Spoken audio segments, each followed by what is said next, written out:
Oi, galerinha, estamos chegando aqui na semana de encerramento dos nossos conteúdos de Direito Processual Civil 1, tá? E aí hoje a gente vai trabalhar a fase saneadora, né? Eu me recordo que a gente veio construindo um caminho processual e nesse caminho processual a gente indicou a abertura do processo, né? Através do protocolo da petição inicial. E aí a petição inicial, uma vez protocolada, seguindo o rito do procedimento comum, que é o que a gente está estudando, né? Segue aí, se não houver emenda, claro, com a designação de audiência de conciliação, né? Após a audiência de conciliação, se não houver acordo, né? O réu tem aí o prazo de fazer contestação. A gente viu que se o réu não faz essa contestação, implica a ele, né, os efeitos da revelia, que é uma presunção relativa, tá? Que admite, portanto, prova em contrário. Então, uma presunção relativa de que os fatos afirmados pelo autor são verdadeiros, são verídicos, tá? Além disso, a gente tem, aí seguindo o curso do processo, né?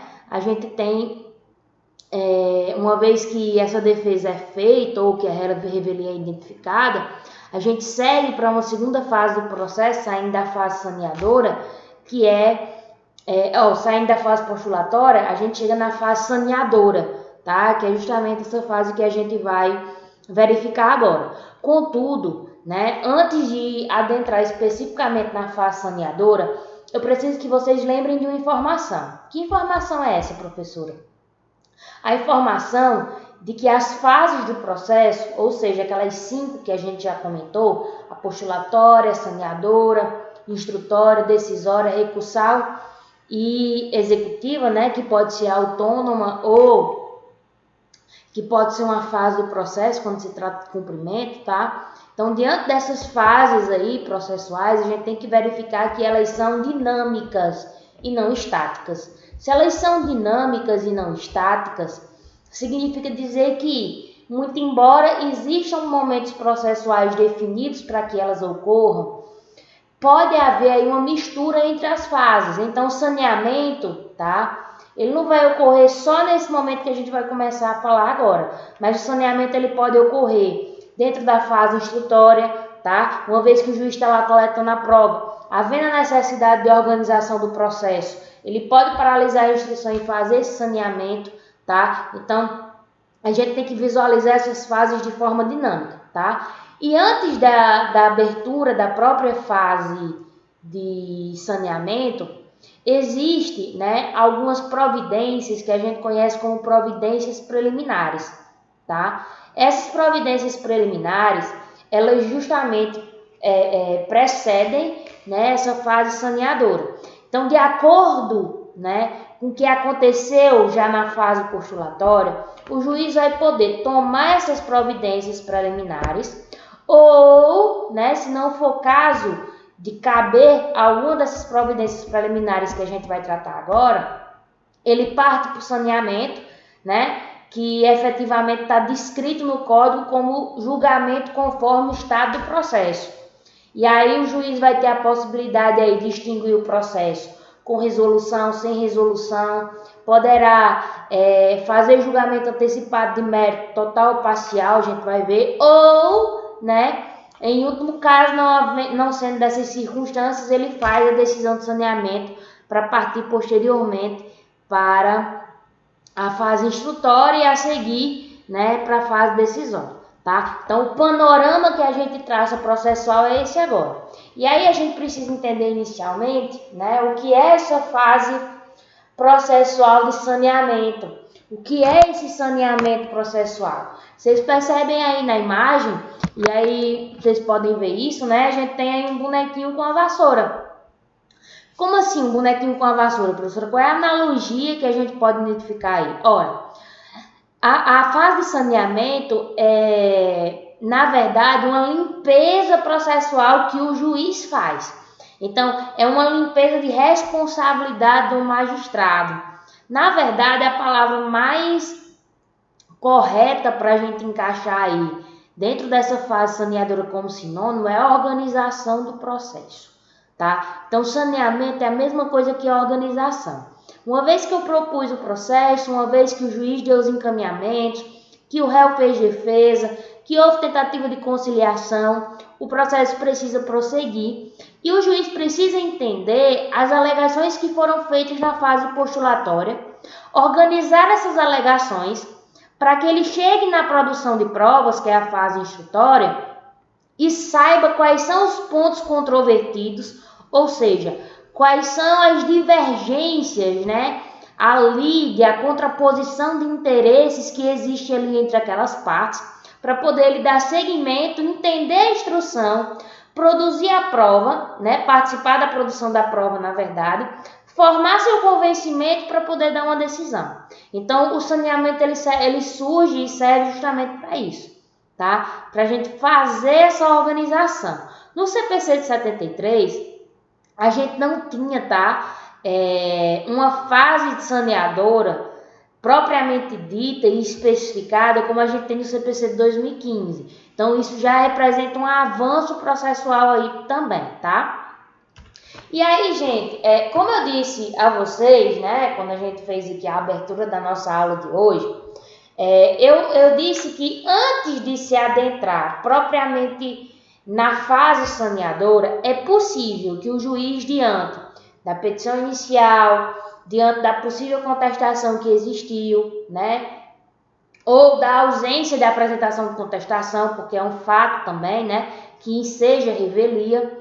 Então, pode o juiz, diante dessas circunstâncias ou do modo como o processo se desencadeou, ele tomar algumas providências que o próprio código, o próprio legislador denominou de providências preliminares, tá? Essas providências preliminares, elas não têm obrigatoriedade de acontecer, mas podem, tá? Uma dessas providências preliminares, por exemplo, vai ser a possibilidade de apresentação de réplica, tá? Isso é interessante até para desmistificar um entendimento que muitos juristas têm de que sempre existe preliminar dentro do processo civil, de que sempre existe réplica, dentro do processo civil, tá? Não é que existe sempre réplica ou sempre haverá necessidade de se fazer réplica dentro do processo civil. O cabimento, né? A hipótese de cabimento da réplica, ela é bem específica. Ela só será possível se o réu, na sua contestação, primeiro de tudo, o réu tem que ter apresentado contestação. Se o réu não apresenta contestação, não há motivo para fazer réplica, tá? Ou impugnação, contestação, como muitas pessoas chamam. Também está correto. Então, tem que ter tido a contestação. E mais, nessa contestação, o réu ele deve ter levantado, né, alegado alguma daquelas preliminares que a gente estudou lá no artigo 337, tá? Ou ter alegado um fato, né, que impeça, modifique ou extingua o direito do autor, tá? Alegou prescrição ou decadência, alegou compensação de dívida, por exemplo, tá? Então, havendo essas alegações aí, né, esses fatos ou essas preliminares que tenham sido feitas na contestação, aí sim cabe réplica. Se não houve, né, nenhuma dessas circunstâncias, a réplica não é cabível, tá bom? E aí, isso é uma providência preliminar que o juiz precisa tomar antes de entrar no saneamento. Professora? Antes de ir, né, para o julgamento conforme o estado em que o processo se encontra, o juiz ele tem que preliminarmente verificar, né, se cabe réplica para determinar o prazo que a réplica seja feita, tá? Verificar as alegações do réu, verificar se não se trata, apesar do réu não ter apresentado contestação, se não se trata de uma hipótese em que a revelia não produz efeitos, tá? Porque o artigo 345 traz as hipóteses em que o réu, mesmo não apresentando contestação, os efeitos da revelia não deverão se aplicar, certo? Então, essas providências preliminares se encaixam nesse sentido. E elas são 3, tá? Vamos olhar aqui, ó. A gente tem a não incidência dos efeitos da revelia, tá? A gente tem o réu, né? Quando faz aí a alegação de um fato impeditivo, modificativo ou extintivo do direito do autor. E a gente tem as alegações do réu aqui que também vão gerar efeitos, né? Mais especificamente aqui em relação às preliminares, tá? Isso tudo dessas providências preliminares está corroborado aqui pelo artigo 347, certo? Que diz o seguinte para a gente, olha só, fim do prazo para a contestação, tá? Esgotado o prazo aí que o réu tinha para contestação, o juiz tomará conforme o caso. Então, não é uma obrigatoriedade. A ocorrência da providência preliminar vai depender do caso. Pode existir processo que não se encaixe em nenhuma dessas 3 providências preliminares. Ótimo, passa direto para a fase saneadora, certo? Então, o juiz, conforme o caso, né, tomará as providências preliminares constantes nas seções deste capítulo. As 3 providências não incidência dos efeitos da revelia, fato impeditivo, modificativo ou extintivo do direito do autor e alegações do réu, tá? E aí a gente vai ver agora essas 3, tá certo? Então vamos começar aqui pela não incidência dos efeitos da revelia. Professor, eu já sei que revelia é a ausência de apresentação da contestação por parte do réu. Até aí, beleza, tranquilo, tudo ok, tá? Mas sendo a revelia a não apresentação da contestação do réu, a consequência da revelia é que o juiz vai presumir que os fatos alegados pelo autor eles são verdadeiros, claro, uma presunção relativa que admite prova em contrário, tá? Se vocês bem lembrarem, a revelia está lá prevista com esses efeitos, com essas consequências, no artigo 344. E aí, no dispositivo seguinte, né, no artigo 345, o legislador ele trouxe hipóteses, na verdade 4 hipóteses, tá? Em que, mesmo o réu não apresentando contestação, o juiz não poderá fazer com que incida os efeitos da revelia. Então, quando a gente analisa esse contexto, a gente consegue entender esse artigo 348, que se refere justamente à não incidência dos efeitos da revelia. Então, vamos ler aqui o 348, olha só. Se o réu não contestar a ação, professora, se o réu não contestar a ação, revelia, via de regra, né? Mas veja o que o 348 diz. Se o réu não contestar a ação, o juiz, verificando a inocorrência do efeito da revelia previsto no 344, quando é que o juiz, professora, verifica a inocorrência do efeito da revelia que está previsto no 344? Quando ele identifica alguma das 4 hipóteses do artigo 345. Primeira hipótese do artigo 345. Quando no processo a gente tem pluralidade de réus, quando a gente tem litisconsórcio passivo e dentre os litisconsortes, pelo menos um apresentou contestação, tá? Se pelo menos um apresentou contestação, a gente não aplica os efeitos da revelia em relação aos réus, certo? Tá lá no inciso 1 do artigo 345, tá? Não é possível também que o juiz incorra, né, na aplicação desses efeitos da revelia quando a gente tiver um processo que trate de direitos indisponíveis, por exemplo, ação de revisão de pensão alimentícia ou ação de exoneração de pensão alimentícia, tá? Trata de direitos indisponíveis e não pode o juiz, mesmo que o réu aí, né, que é o alimentando, não apresente a contestação, o juiz não poderá considerar, né, não poderá considerar como revelia, tá certo?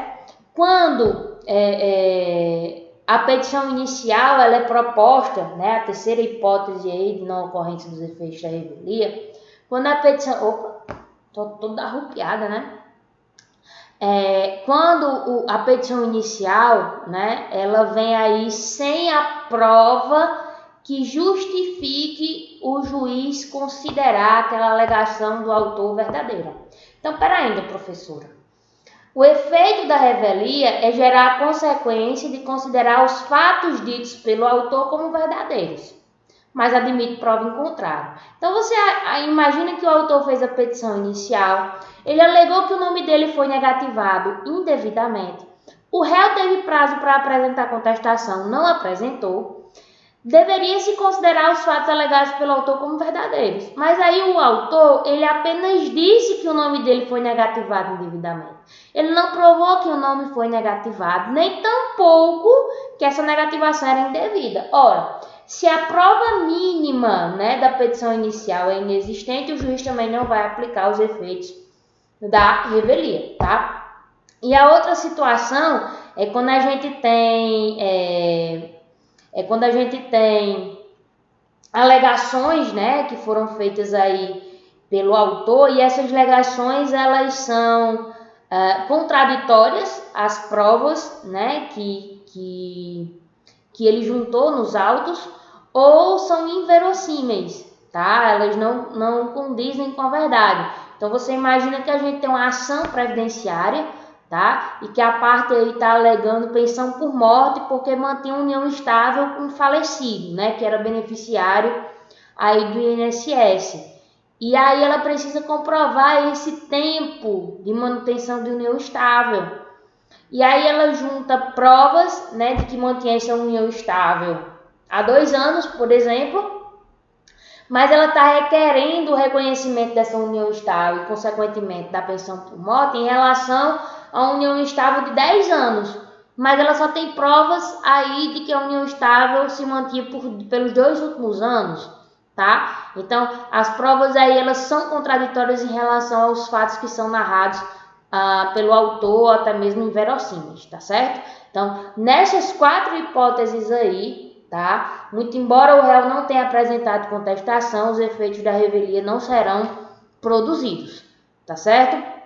E aí, considerando isso, a gente continua aqui no 348, ó, né? Uma vez que o juiz, né, identifica que não pode aplicar os efeitos da revelia, mesmo o réu não tendo contestado a ação, cabe a ele, ó, ordenar que o autor especifique as provas que pretenda produzir, se ainda as não tiver indicado. Então, a providência preliminar do juiz é intimar o autor. Para quê, professora? Para que o autor diga: ei, autor, você ainda pretende produzir mais alguma prova? Você já juntou provas documentais. Você pretende ouvir uma testemunha? Você pretende um depoimento pessoal da parte? Você pretende a produção de uma prova pericial, por exemplo? Né? Se você ainda não se manifestou em relação a essas outras provas que pretende produzir, o momento é agora, me diga aí. Tá? E aí o autor ele pode dizer: olha, pretendo produzir essa prova, ou já estou satisfeito, todas as provas que pretendia produzir já estão nos autos, não há necessidade de produção nova de prova. Tá? Além disso, certo? O réu, ainda que seja um réu revel, um réu que não apresentou contestação, ele também vai ter essa possibilidade de manifestação. Olha só, 349. Ao réu revel, será lícita a produção de provas contrapostas às alegações do autor, desde que se faça representar nos autos a tempo de praticar os atos processuais indispensáveis a essa produção. Ora, o réu é revel. O juiz vai intimar o réu? Não. Mas o réu, por livre e espontânea vontade, ele pode comparecer ao processo, né, tendo conhecimento já que ele foi citado, mesmo não tendo apresentado contestação. E sem o réu revel, ele pode ir comparecer por livre e espontânea vontade ao processo e fazer essa manifestação aí, dizendo se pretende ou não produzir provas. Tá? Ou provas, claro, diversas, diferentes daquelas que já constam no processo. Tá bom? Além dessa primeira providência preliminar aí, a gente tem aí, ó, quando o réu, na sua contestação, ele alega um fato impeditivo, modificativo ou extintivo do direito do autor. Então, se o réu fizer essa alegação, tá lá na sua contestação e no mérito ele alega algum desses fatos, né? Aí cabe a famosa réplica, né? O juiz vai dar 15 dias aí, ó, para o autor ser ouvido, né? Permitindo, inclusive, a produção de prova. Então, na réplica já é momento também para o autor dizer: olha, esse fato, extintivo, como a prescrição. Alegação de prescrição é um fato extintivo. Esse fato extintivo da prescrição não existe, tá? A prescrição não ocorreu, eu vou provar que não ocorreu, e aí eu junto um documento. Já estou produzindo uma prova nova, né? Dentro da minha própria réplica, tá bom? E as alegações aqui do autor, do réu, perdão, que sejam réplica também, né? É se o réu alegar qualquer das matérias enumeradas no artigo 337. O artigo 337, se vocês bem lembrarem, é o artigo que dispõe aquele rol de preliminares de contestação. É a incorreção do valor da causa, é a nulidade da citação, é a falta de interesse de agir, é a falta de legitimidade, tá? Então, diante daquelas preliminares, se o réu alega alguma delas, cabe ao autor o direito de se manifestar em réplica também. E aí o juiz, determinará a oitiva do autor também no prazo de 15 dias, permitindo-lhe a produção de prova, tá? Todos esses prazos, gente, é bom deixar claro que eles se contabilizam, né? Esses prazos destinados às partes, eles se contabilizam em dias úteis, certo? E a contagem deles a partir da data inicial, que a gente chama de termo inicial, excluindo o primeiro dia e incluindo o último, tá bom? Então, olha só, além disso, né, a gente tem aqui em relação ainda às alegações do réu.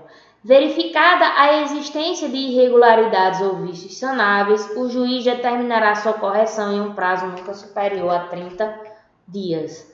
Então, de 1 a 30 dias o juiz aí pode dar esse prazo para fazer a correção de irregularidades ou vícios sanáveis. Como assim? Olha, o réu alegou incorreção do valor da causa, por exemplo. É uma preliminar, né? Se ele alegou essa preliminar, cabe ao autor direito de réplica. O autor com direito de réplica faz a sua réplica. Se o juiz constatar, né, depois da réplica, que realmente o valor da causa está incorreto, e como esse vício não gera nulidade processual, é um vício que pode ser corrigido, o juiz confere prazo ao autor, né? Prazo este que não vai superar, que não vai exceder 30 dias, e aí nesse prazo esse autor ele vai ter aí a oportunidade de fazer a correção desse vício. Tranquilo? E, por fim, né, ultrapassadas aqui as providências preliminares, se elas forem cabíveis, né? Então, cumpridas as providências preliminares ou não havendo necessidade delas, porque é o caso também. Não é nada em relação à produção de prova, porque ambas as partes já produziram provas. Não é questão de não ocorrência da revelia, não é questão de ocorrência de revelia, né? Não é questão de preliminar, não é questão de fato impeditivo, modificativo ou extintivo do autor. Então, não teve providência preliminar, o juiz já passaria direto para o julgamento conforme o estado do processo, que é efetivamente o saneamento, tá? Sua organização. Então, uma vez cumpridas essas providências ou não tendo necessidade delas, o juiz já parte para o saneamento, que é o seu julgamento conforme o estado em que o processo se encontra, observando o que dispõe o capítulo 10, que são os dispositivos que a gente começa a ver no próximo bloco, tá? Daqui a pouco a gente volta.